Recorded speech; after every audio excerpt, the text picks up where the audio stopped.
Vamos dar continuidade aqui. Sou Duval. Um jejum de vez em quando faz bem para a saúde? Se você se alimentar corretamente, os 7 dias da semana, um jejum faz mal. Mas se você se alimentar erradamente 6 dias na semana, um jejum é necessário. Deu para responder? Eu não faço jejum, mas é porque minha alimentação é sóbria. Para que fazer jejum? Já está no equilíbrio. O jejum é para descarregar o excesso. Isso aqui é jejum. Deu? Então vamos lá. Você sempre fala também de uma questão de quando estamos com raiva, não devemos comer? Quando estamos com raiva, é preciso tomar água. Isso, Certo? Não comer nada. Porque não vai morrer, não vai passar mal, não vai dar nada. Agora a maioria está com raiva, usa de desculpa para ir para a geladeira. É errado, viu? E tem alguma coisa a ver com a química que a raiva produz na gente, com esse casamento com a alimentação? Tem tudo a ver. Você se alimentando, produz proteínas. As proteínas são levadas pelos glóbulos vermelhos até o cérebro. Chega lá no cérebro, você está com a raiva, envenena aquela proteína. Aí vai degenerar todo o campo biológico. Agora, você está com raiva, o glóbulo vermelho não leva proteína nenhuma, mantém adiando a coisa, mantém adiando até passar a raiva. Deu, não? Deu. Isso é a transformação de uma coisa positiva para uma negativa, essa transformação poderia chamar de toxina?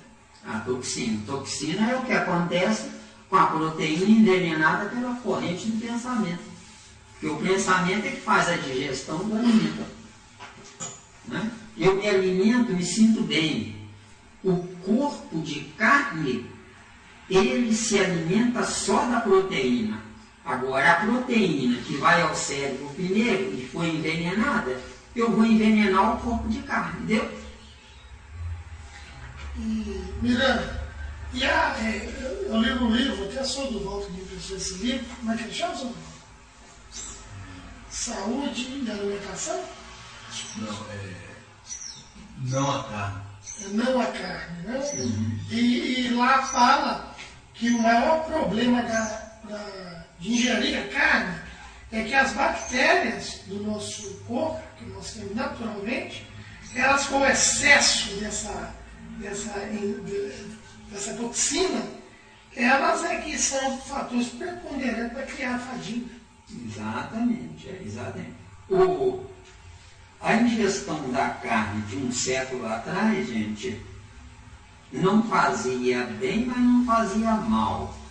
Hoje a ingestão da carne, que eles colocam hormônios na carne, o boi engordar depressa, esse hormônio ele entra em choque com as bactérias necessárias nas paredes do tubo intestinal, onde essas paredes do tubo intestinal são impregnadas dessas bactérias.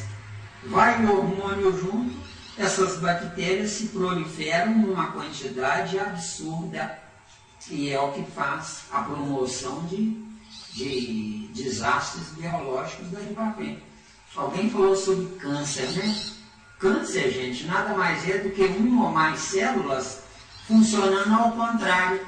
Ao invés de obedecer o comando do todo, trabalha ao contrário, desobedecendo. E aí faz com que um determinado órgão comece a se degenerar, a minguar. Agora, para mim, o Zé Miranda, não acredito em cura para o câncer, não. A cura para o câncer é informação correta na vida biológica daquela criatura. Eu não acredito em cura de câncer, não, tá? Mas pode ser, né? Isso. E o que você diz, tem uma linha da medicina, da ciência, que falam das bactérias necessárias, fundamentais para a nossa digestão. Inclusive, até pouco tempo agora, eu vi na revista Galileu, que o apêndice, que era tão assim, tido como o soleto, ele nada mais é do que fábrica de uma bactéria fundamental para essa digestão. Isso. Você já ouviu falar no chamado bacilo de Koch? Já. Bacilo de Koch é aquele que é o proporcionador da chamada tuberculose. Só que os nossos organismos todos têm todas as bactérias existentes, onde todas as bactérias existentes. Quando a gente entra num ciclo de epidemia de uma certa doença, é porque essas bactérias, no ambiente colocado que elas estão, elas são acionadas na multiplicação da fabricação delas. Bacilo de Koch, eu disse que o nosso organismo tem. Onde estão os bacilos de Koch? Estão nos glóbulos brancos da corrente sanguínea.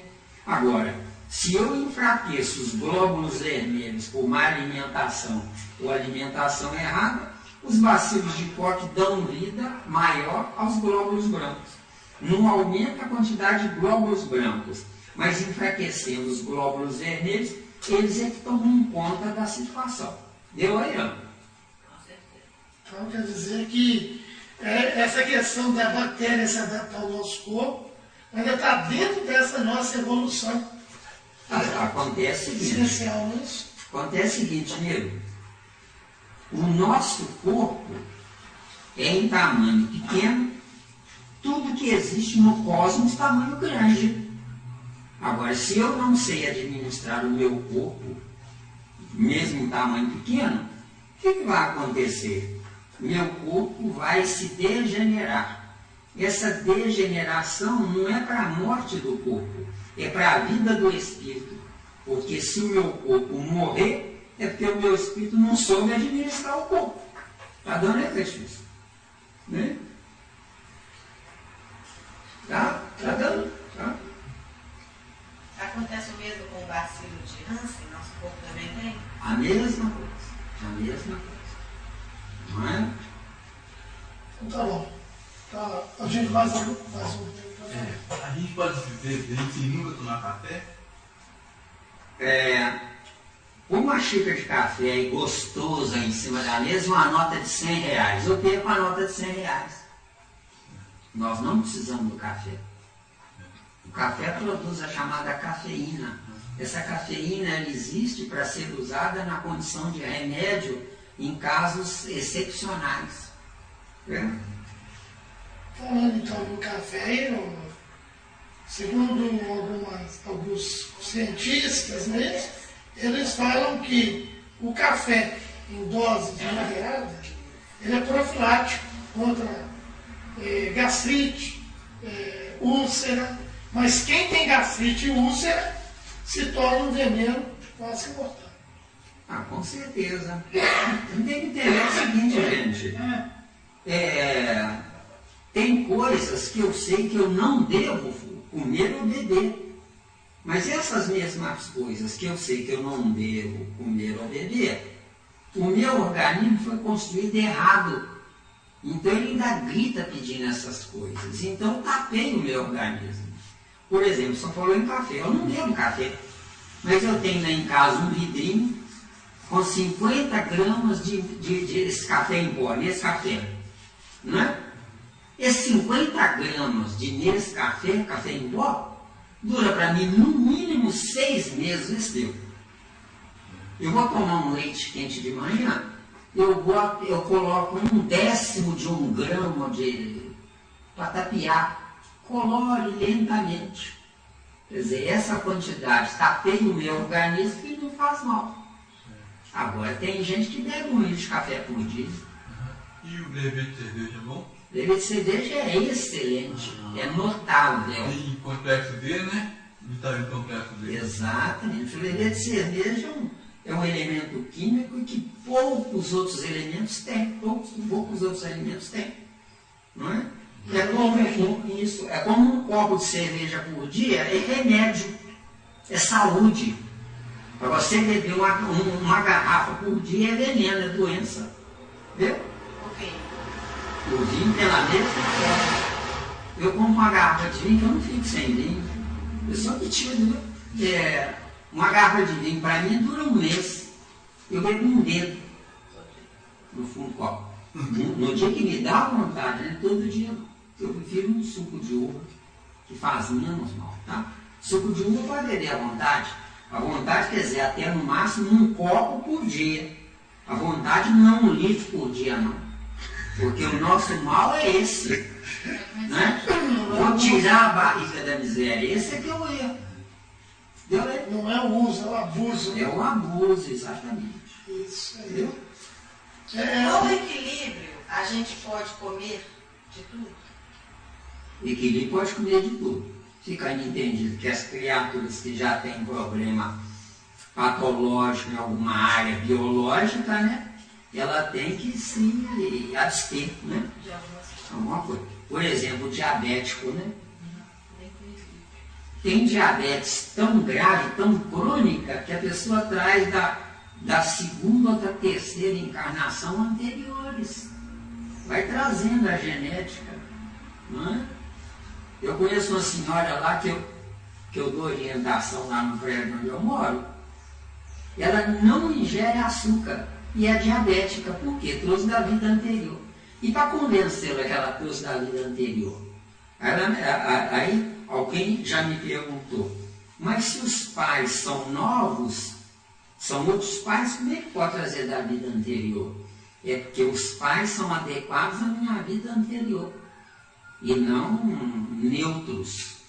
De acordo? Semelhante atrai semelhante. E esse levete de cerveja é bom para quê? Levete de cerveja é uma espécie de fermento natural para ajudar na formação de gases sem precisar tempo para digestão, entendeu? Fermento é um acelerador da digestão, é fantástico. Isso, ele atende holisticamente. Memória melhora. O que é muito bom também, como similar ao levete de cerveja, é Guaraná em pó. É similar ao levete de cerveja. Fica entendido que o Guaraná em pó é bom para localizações tropicais e quentes. Não é? E, por exemplo, a uva é boa para localizações frias. Quer dizer, cada alimento tem o seu adequado. É ótimo para intestino. É ótimo, é ótimo. Os alimentos são adequados para as pessoas de acordo com o lugar que elas nascem. É, Mas com a globalização, a coisa fluiu de um ambiente para o outro, um alimento levado daqui para lá, de lá para cá. Está tudo degenerado, porque os alimentos, as frutas, né? A pera eu deveria dar 3 meses no ano, dá o ano inteiro. Maçã deveria dar 3 meses no ano, dá o ano inteiro. Eu não sei que milagre que eles conseguem fazer isso. Química. A jabuticaba, a técnica é diferente, né? Não é química. A jabuticaba hoje está dando o ano inteiro, né?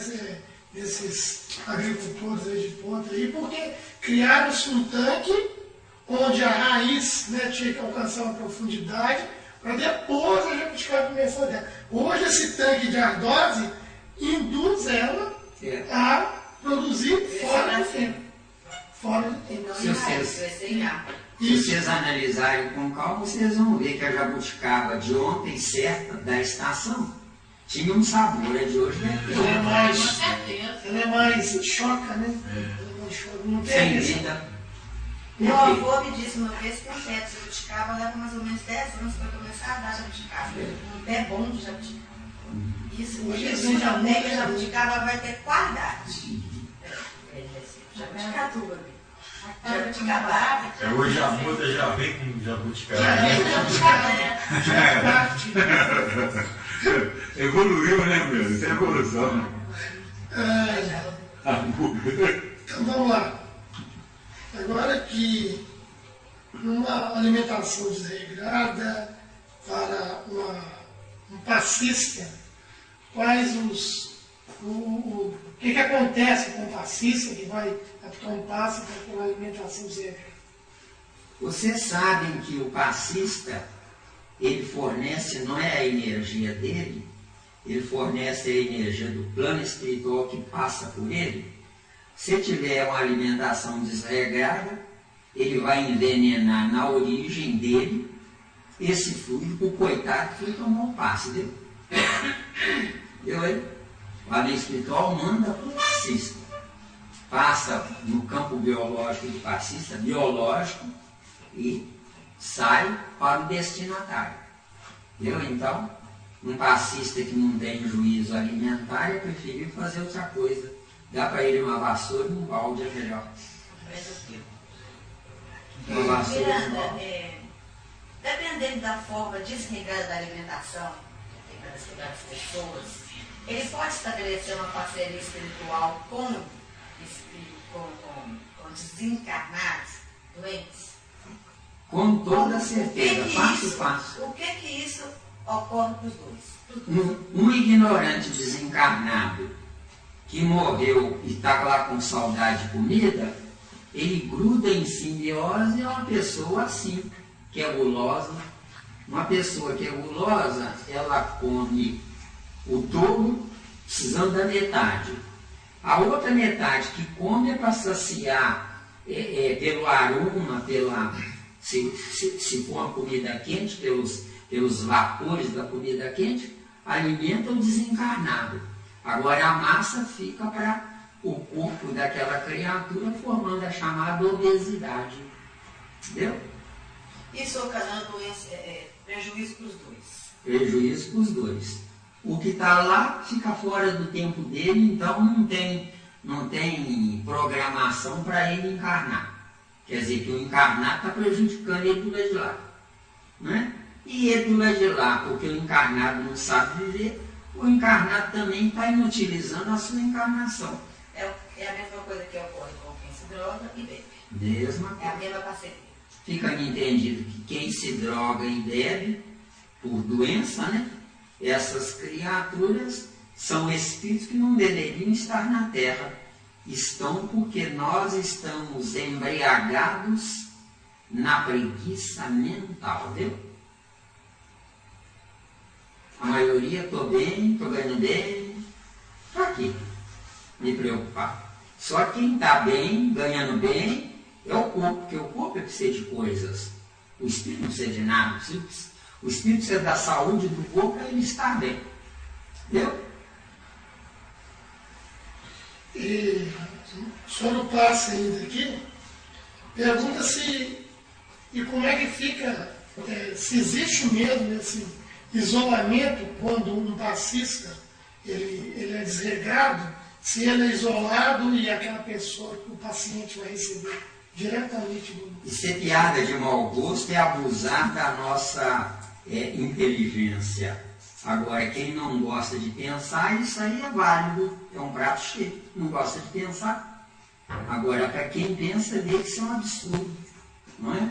Não existe isolamento. Inclusive, tem uma obra de André Luiz que fala sobre isolamento numa mesa mediúnica. Eu digo, isso é piada de mau gosto. Ou são todos adequados ou ninguém. A homogeneidade, gente? Tem que ter a homogeneidade. Ou tem homogeneidade ou não tem homogeneidade. Isso. E no caso do passe é a mesma coisa.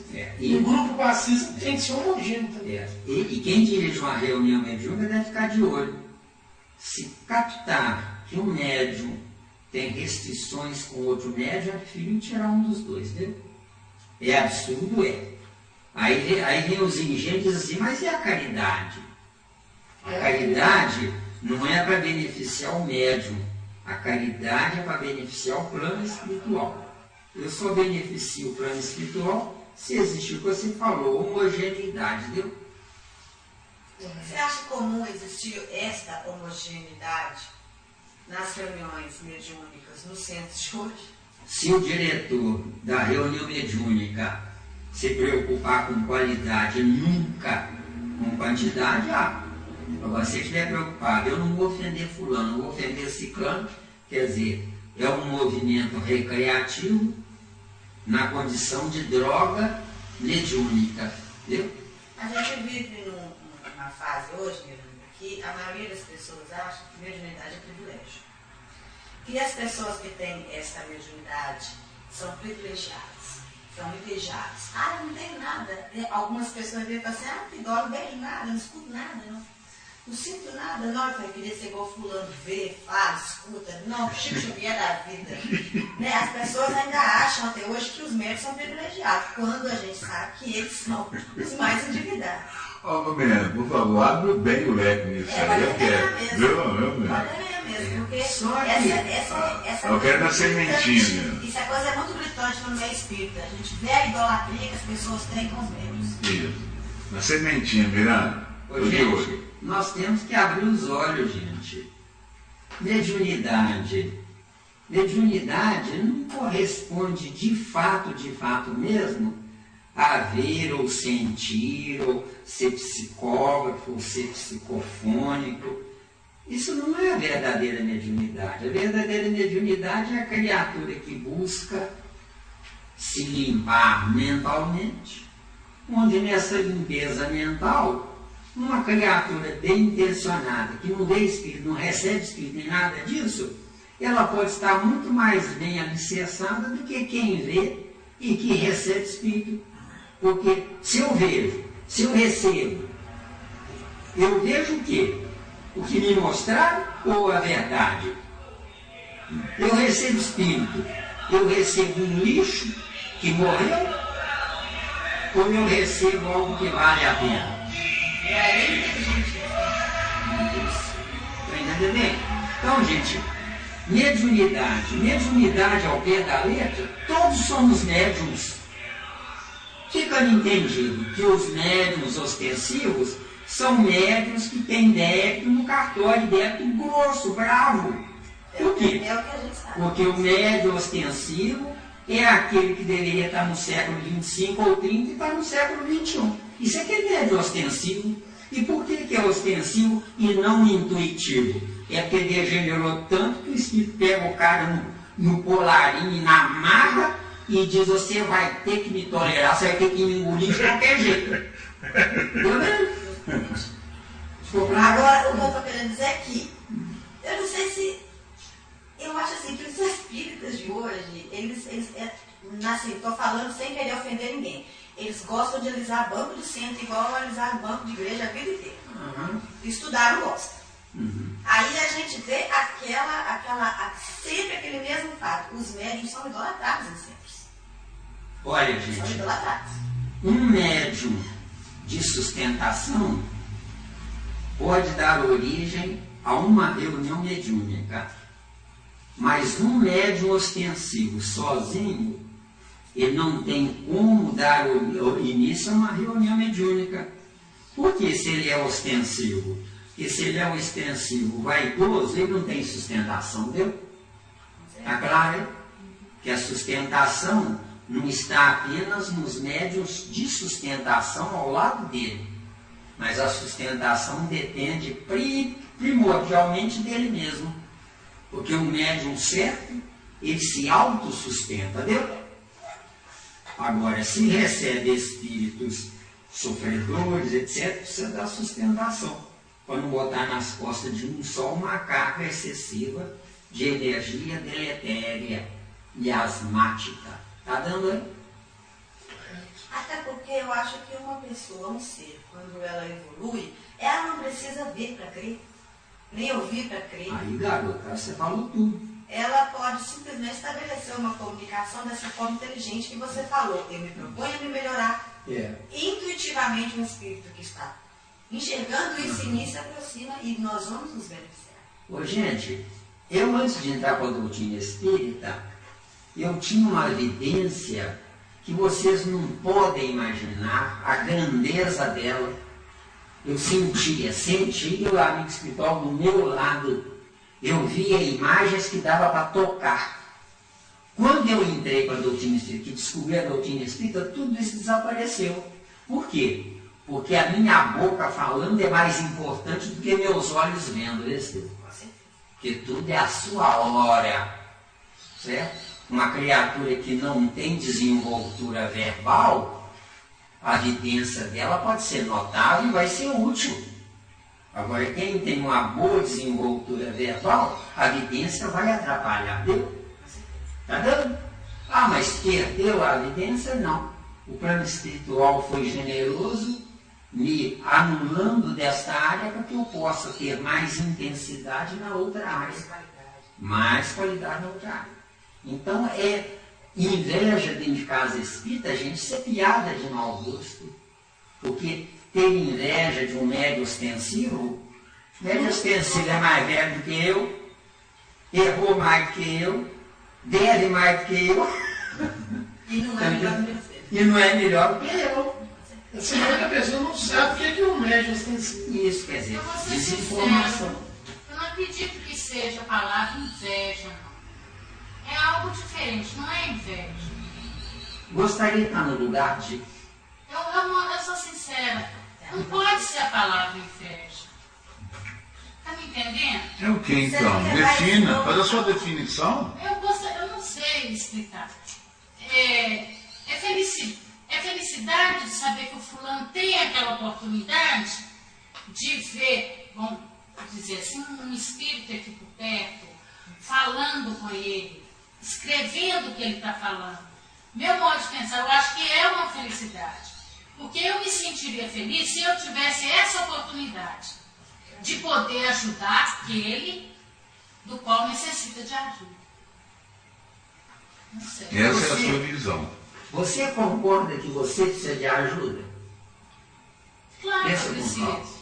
Então, se você concorda e precisa mesmo, você seria uma cega de boa vontade, querendo conduzir ou ajudar o seu verbo que você usou, um cego ignorante ou de má vontade. Nós vamos acabar com isso na Falou doutrina tudo. espírita. Na doutrina espírita, minha querida, não se ajuda ninguém. Se você se salvar, você está fazendo um enorme favor a Deus. É um a menos para dar trabalho a Ele. Porque o que está faltando é a nossa conscientização sobre isso. Bom, então, Entendeu bem? sinceridade, não. Eu acho que se nós viemos aqui para ajudar o próximo, seja ele vivo ou não, Mas nós viemos aqui para isso. Nós viemos aqui para isso, para ajudar o próximo? Peraí, não, com todo o respeito, nós não viemos aqui para ajudar Dar o o outro. pronto. Nós não temos nem essa condição. não. Estou dizendo se tem condição. Não tem. Se eu não tenho, obviamente que eu não vou ajudar. Não tem. Se eu estou literalmente Máximo desdificultada, sem cabeça para baixo, eu não vou ajudar. A gente no máximo consegue Vamos auxiliar. lá. Ajudar ele. Só para você pensar, não precisa concordar não, pelo amor de Deus, tá? Você concorda que você habita um planeta de provas e expiações? Concorda? Concordo. Se você habita um planeta de provas e expiações, é porque você é um santo ou você tem problemas? E grandes. Então, se você tem problemas e grandes, como é que você pode usar o verbo ajudar? Se você precisa. Analisa. Analisa com calma. É isso que está faltando na doutrina espírita. Pensar. É sensatez, é pensar. Entendeu? Eu sempre falo isso, a questão de quando Jesus falava. Sempre Amar com calma, sempre com calma. Amar o próximo como a si mesmo. Amar o próximo, amar o próximo como a si mesmo, já fora tudo. Você tem que estar primeiro bem literalmente para ajudar o próximo mais próximo seu, que é a sua evolução.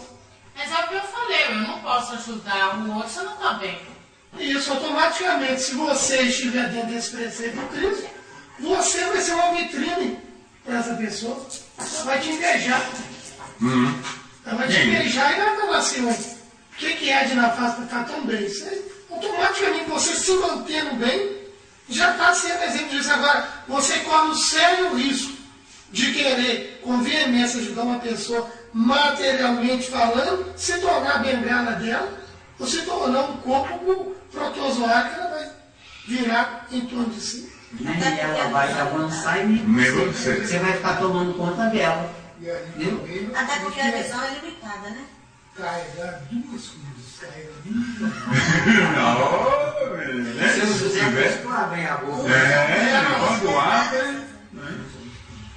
Ô, gente, nós precisamos, gente, parar com essa tese igrejista da doutrina espírita de ajudar, pelo amor de Deus.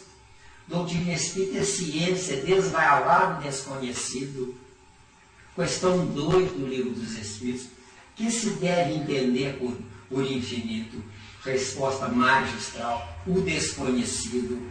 O desconhecido é o mesmo que o que não tem nem começo nem fim. Nós não temos nem começo nem fim como espíritos. Mas enquanto nós carregamos a cruz de um corpo imperfeito, nós não somos nem espírito nem corpo. Isso é o que está acontecendo conosco. E o que é um corpo imperfeito? Eu achar que o faminto precisa de comer, é eu achar que eu devo carregar a cruz dos outros.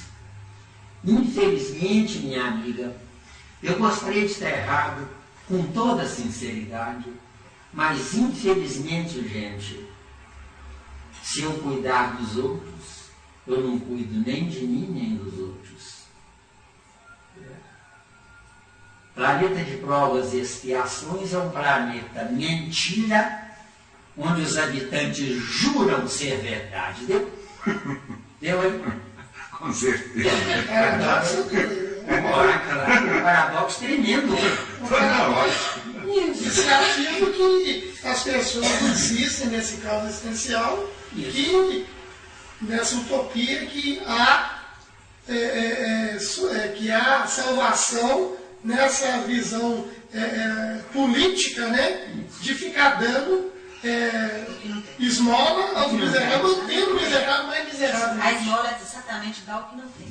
A gente precisa entender também que ninguém lê perispírito.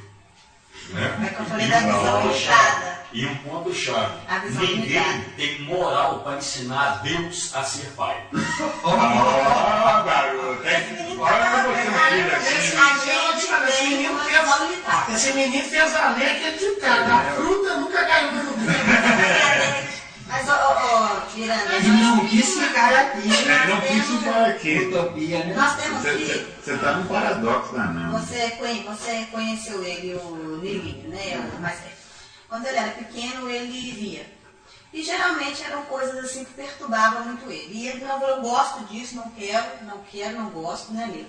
Brigava muito, relutava muito com a coisa, não quero, não gosto, e a gente nunca incentivou que ele tivesse que gostar daquilo. Então você faz o seguinte, só tem um jeito de você ficar livre disso. É com a sua conduta e conversando com Deus aí. E ele relatava pra gente que viam coisas horríveis. Então, quer dizer, na trajetória dele, ele teria que passar por isso. Né? De outras. Ele parou de ver. Tá certo que a conduta dele é boa. Porque ele entrou na puberdade de fato. Eu também, antes da doutrina espírita, pode entrar. Por favor, entra. Eu na doutrina espírita, aliás, eu antes da doutrina espírita, eu tinha pesadelos no mínimo uma vez por semana. Eu sonhava que eu estava morando numa casa cujo teto media no máximo meio metro. Então eu só podia andar assim, olha, me arrastando. E era pesadelos de horas, ia de um cômodo no outro, num cômodo no outro, num cômodo no outro. Quando eu atingia a porta de saída, eu respirava fundo, graças a Deus. Só que era um precipício. Eu tinha que voltar para dentro de casa. Aí acordava. Depois que eu entrei para a doutrina espírita, que é igual a ele, entrei para a doutrina espírita, nunca mais tive esse pesadelo. Ele fala pra gente assim, mãe, até então eu nunca me considerei espírito, não considerava nada. Aí que a diga, teve lá com a gente, eu penso muito parecido com aquele moço. Mas eu sou Nilinho, eu não sou espírita. Mas eu penso exatamente daquele jeito, eu não quero é rótulo. Ele diz a ele que ele não precisa de rótulo, ele precisa de ter uma consciência autônoma. Ele perguntou se ele continua estudando aqui em cima, hoje, eu vou ficar em casa descansando. Me explica uma coisa, por favor. Aquela passagem onde o homem vem a cavalo e acha uma pessoa doente, eu não sei. Moça Samaritana. O que vocês me dizem daquilo? Metáfora. Não seria bem metáfora, amigo. Sabe o que acontece, gente? Nessa parábola, passou o levita, não é o sacerdote levita, né? Nem me olhou. Ou seja, naquela época a religião já era materialista. A religião materialista não perde seu precioso tempo com quem não dá fruto, riqueza. Entendeu? Passou direto. Aí passou o outro lá, que eu não me lembro, né? O sacerdote, o levita e o samaritano. O levita também ignorou. E o samaritano, ele desceu do cavalo, cuidou do sujeito, botou ele numa taverna e mandou dizer para o taverneiro, cuida dele, que quando eu voltar eu acerto com você, estava em viagem, né? Uhum. E então o que acontece nessa passagem? Nessa passagem acontece uma coisa interessante. Eu não existo para cuidar de ninguém, mas se não tiver ninguém para fazer isso, mais ignorante do que eu é que vou ter que fazer, besteira. O sacerdote vivia em orgulho. Eu vou me envolver com quem está escornado lá no chão? Não vou mesmo. O levita vivia o prazer de ser serviçal do orgulhoso que é o sacerdote. Eu vou copiar o meu Senhor, que é o sacerdote. Enquanto que o samaritano, que era um povo sofrido, escorraçado dos judeus, não é? Estavam vivendo praticamente abandonados, eles nessa circunstância passaram a entender um ponto-chave na vida deles. Nós vamos procurar ser bons para ver se nos veem, se nos valorizam. Né? Não? Entendi. Mesmo? Ou seja, por outro caminho. Você não entendeu? Por outro caminho. Eu também acho que não entendeu. Por outro caminho, minha querida, presta atenção. Se você tem um parente que com 40, 50, 60 anos foi um estorvo ou é um estorvo na sua vida, se você usar de misericórdia e de bondade para com esse parente, vai ficar registrado no seu perispírito que você é uma criatura para na próxima encarnação será uma boa serviçal. Enquanto que se você não está nem aí para esse parente, porque você sabe que ele já perdeu a vida dele, se você for cuidar dele, você vai perder também o resto da sua, né? O que acontece nessa hora? Você, deixando de cuidar dele, se você viver na ociosidade, você está cometendo 2 erros. Mas se você deixa de cuidar dele, mas está investindo 100% em você, você vai ser uma vencedora nessa encarnação, porque na próxima encarnação, ele que vai vir como seu serviçal para ele aprender com você o que ele não aprendeu nessa encarnação. Eu existo para aprender porque eu não sei. Eu não existo para ajudar corpos. Vê se deu. Eu entendi, mas o que está confuso para mim é isso. Amar o vosso próximo como a si mesmo. Isso. Então fala de ter um coração bom. Isso. Então se eu vou ajudar a quem precisa, não estou fazendo isso para merecer nada, não. Porque eu gosto de fulano, eu vou ajudar fulano. Vamos por outro caminho. Vamos por outro caminho. Você está só interpretando mal o que quer ser bom. Calma aí. Presta atenção, vou por outro caminho. Se você estiver na igreja católica, é nota 10 para você. Eles vão até santificar você. Mas aqui na doutrina espírita, ciência, minha querida, você tem que avançar no seu tempo. A doutrina espírita tem 3 pilares: religião, filosofia e ciência. Religião é para o ignorante que entra naquela porta a primeira vez e vem em busca de socorro porque não tem outra porta para bater. Então você vai tratar o ignorante com misericórdia. Não, você tem fé, tem paciência, senta aqui, vamos rezar junto. Agora, para eu e você, no nosso aprendizado, se você souber viver, para que rezar? Mas ele não sabe viver por ignorância, então vamos rezar. Você está entendendo ou não?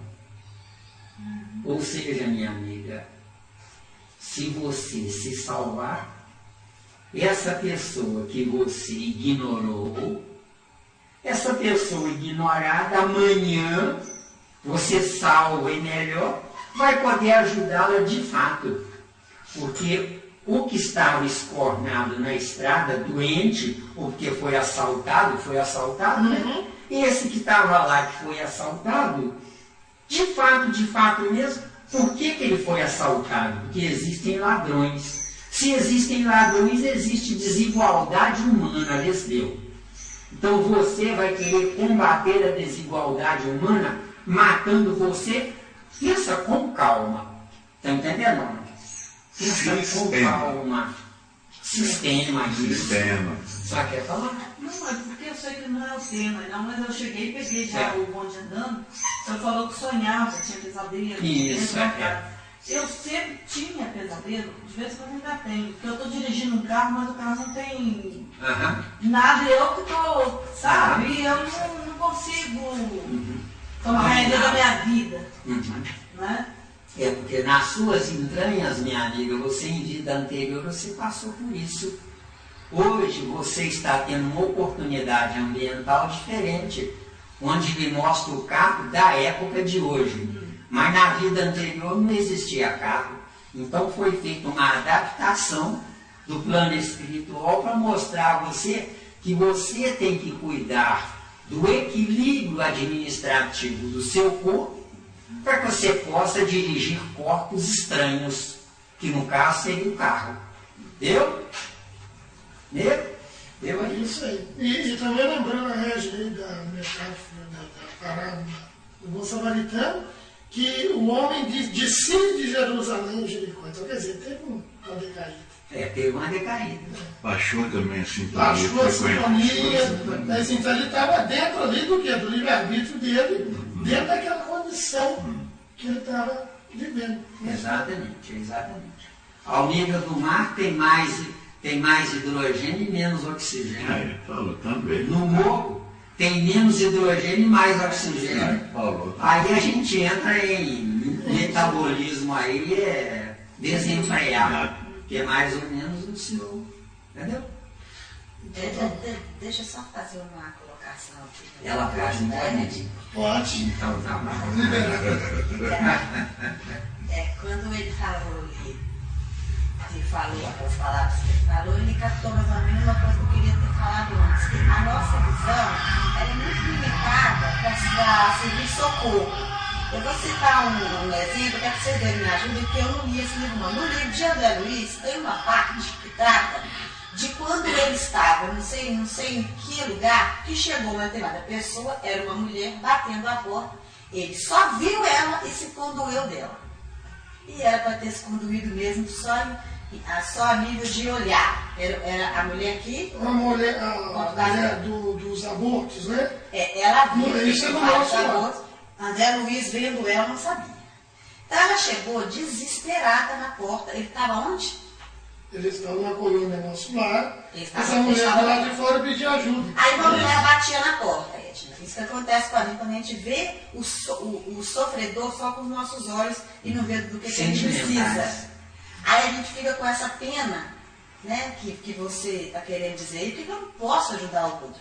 Às vezes a gente atrapalha. Então, André Luiz de súbito ficou tão conduído com ela, que batia na porta, que queria entrar e que fazia uma cara de tão coitada, de tão infeliz, e ela não pode entrar. Ele falou, mas por que ela não pode entrar, coitada? É nessa hora que a gente quer ajudar o outro.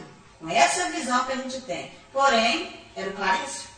Não, era um vigilante. Um vigilante. Era bem mais graduado que André Luiz. Que pediu ele para prestar atenção na situação. Quer dizer, conter-se no seu sentimentalismo. Ele pediu para ela, presta atenção nela. Quando a gente vê uma pessoa sofrendo, a gente só vê ela. A gente não vê o motivo pelo qual ela sofre, a gente não vê a necessidade que ela precisa daquele sofrimento e a gente não sabe de fato o que fazer efetivamente para ajudar aquela pessoa. De súbito, a gente dá o que ela precisa de imediato, que é só material, que é só o que a gente vê. Quando o André Luiz passou a prestar atenção nela, ele começou a ver uns pontinhos em volta, não é isso? Esses pontinhos em volta significavam 53 abortos. 53 abortos que ela fez.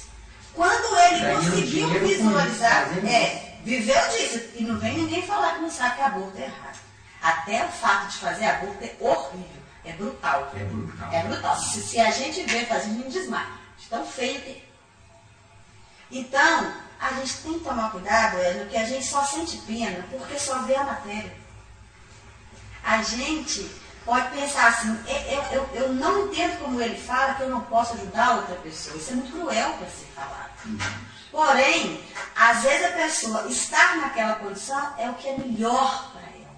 Eu tiro ela daqui do tudo, ela vai ficar sem evoluir naquela necessidade que ela tinha, ainda vai ficar guardado isso, porque de liso não vai passar, não vai deixar de existir esse débito, esse déficit, e eu fiz foi pior, não fiz bem. E como adendo, se você interferiu na lei do Criador, você vai adotar a paternidade ou a maternidade do problema. Ainda se envolver com aquela criatura. Ou você acredita que o sistema de Deus existe falha? Aí entra Deus em tudo.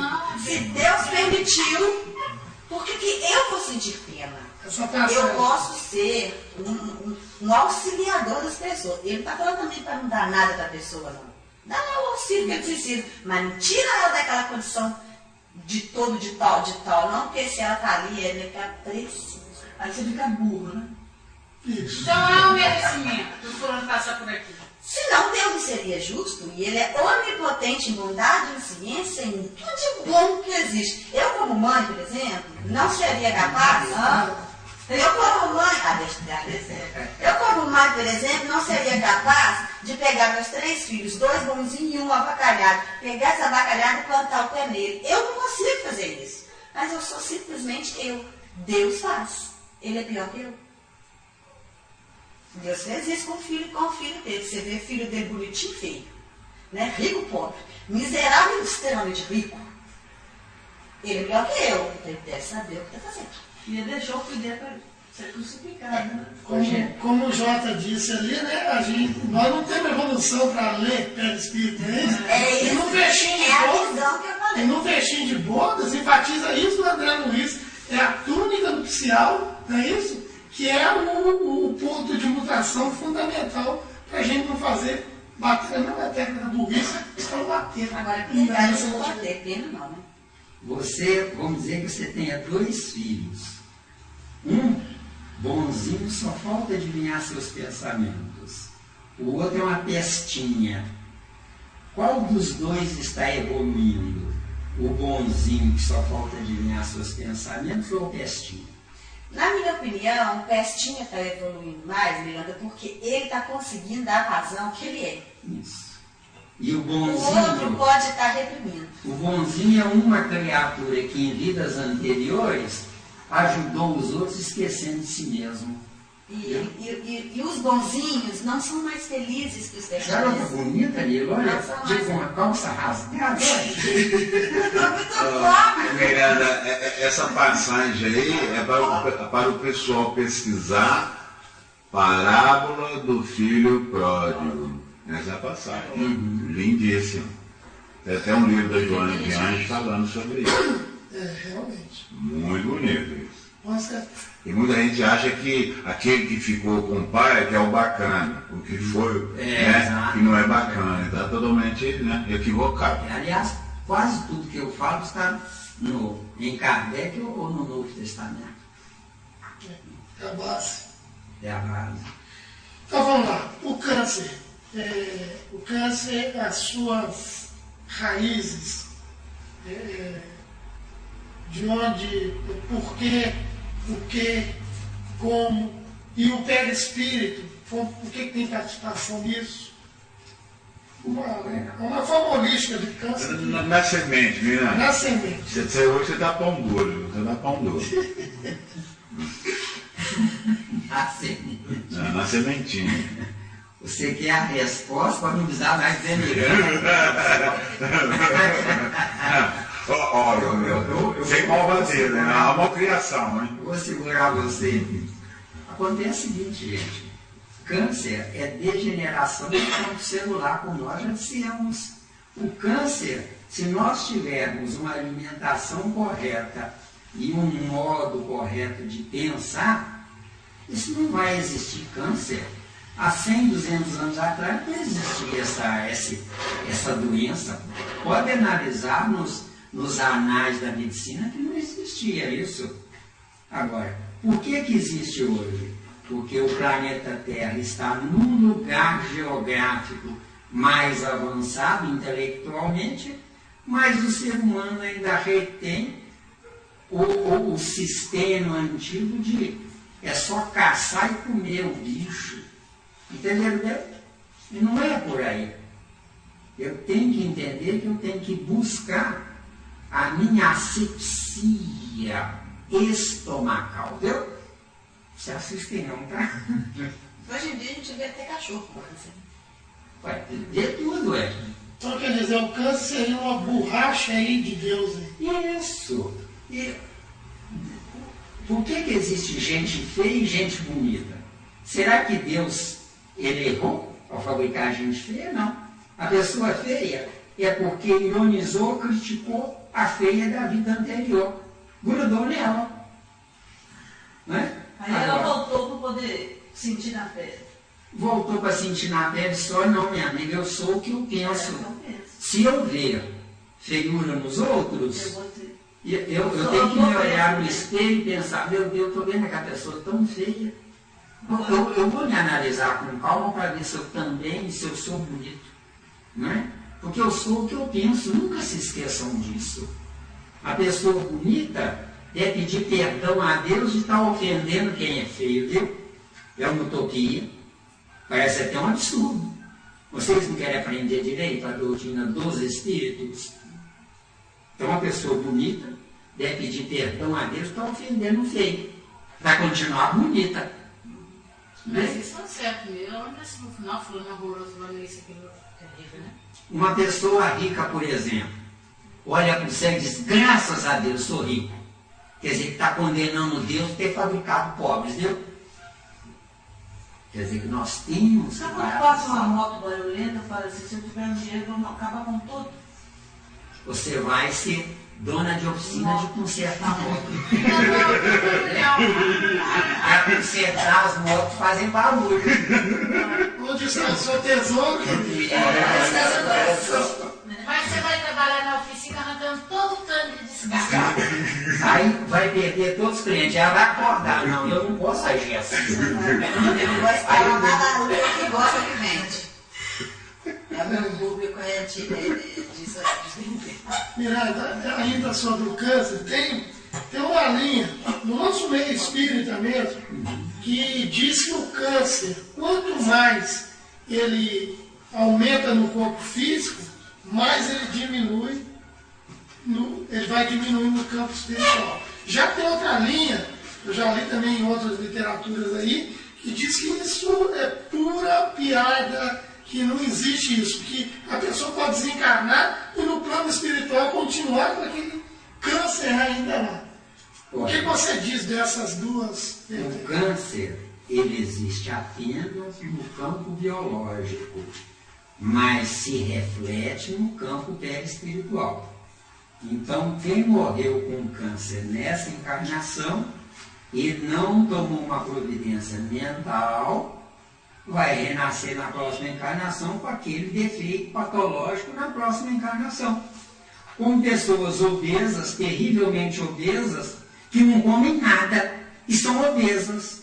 Por quê? Porque essa obesidade é da genética da encarnação anterior registrada no perispírito. Está repercutindo e continua repercutindo. Quem fabrica o meu corpo de carne é o meu perispírito e não a minha mãe. Minha mãe só fornece a matéria-prima, deu aí? material para ser moldado. Por exemplo, a gente danifica uma célula do perispírito nessa vida. Eu não tinha esse dano no meu perispírito até então. Passei a fumar, comecei a danificar células do perispírito. É isso? Vamos colocar assim? Danifica. Vamos ir mais detalhes primeiro antes de você continuar. Você sabe que um prato de batata frita faz mal. Você não aguenta, você não resiste. Você come um prato de batata frita. Danifica, digamos, uma centena de células do aparelho digestivo por causa de um por causa de um prato de batata frita. Com um dia, uma semana, um mês, fazem novas células, porque o corpo de carne pertence à terra. Mas o corpo espiritual, se perder uma centena de células, não vai refazê-las. Se você comer 1000 pratos de batata frita numa encarnação, multiplica 1000 vezes 100 para ver quantas células você vai perder para a próxima encarnação. Então chega na questão que eu estava querendo te perguntar, é que a gente lesa as células do perispírito. Fumando, por exemplo. Isso. Chega numa outra vida, a pessoa nunca fumou e morre de câncer de pulmão. Isso, é porque o pulmão já nasceu lesado. Aquela lesão, quando ela passa para o corpo físico, o que acontece com ela no corpo perispirítico? Ela diminui? Passando para o corpo físico, e você, nessa outra encarnação, não fumando, você vai anular a informação psíquica do aparelho respiratório do perispírito. Na terceira encarnação, você vai regenerar. Porque o pensamento degenera as células do perispírito.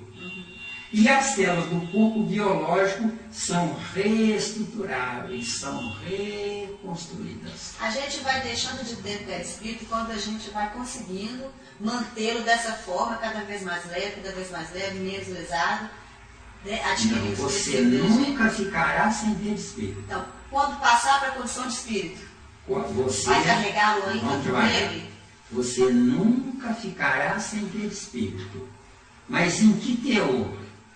Em que densidade? Em que gravidade? Jesus tem perispírito? O nosso, com certeza. Todo espírito tem. O que é o perispírito?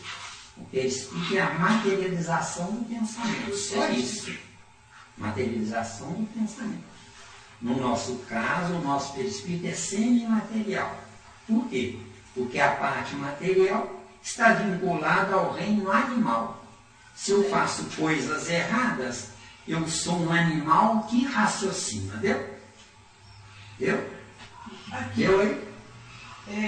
Meu marido, ele era diabético. Aí, um belo dia, gostava de fumar, e um belo dia eu olhei para ele, o olho dele estava amarelo.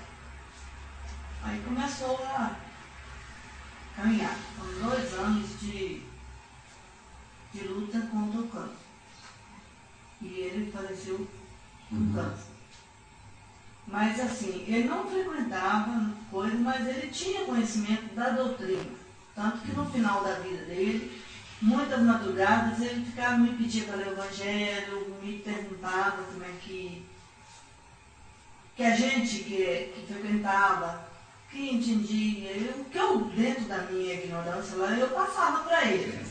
E na véspera dele desencarnar, dele morrer, ele, ao lado do apartamento da gente, tinha uma senhora espírita, que a família é toda espírita, que me deu um suporte espiritual para isso.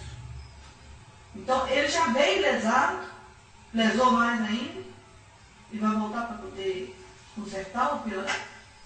Olha, se ele já veio lesado, ele já nasceu com deficiências nesta área, independentemente de estar fumando. Tem que ver lá atrás, quando ele começou a fumar, se ele já tinha essas deficiências no esôfago, não é? Que cancerígena, o tubo. O dele foi no pâncreas. Também no pâncreas, né? Pois é, mas isso... Ele começou a fumar com 12, 13 anos.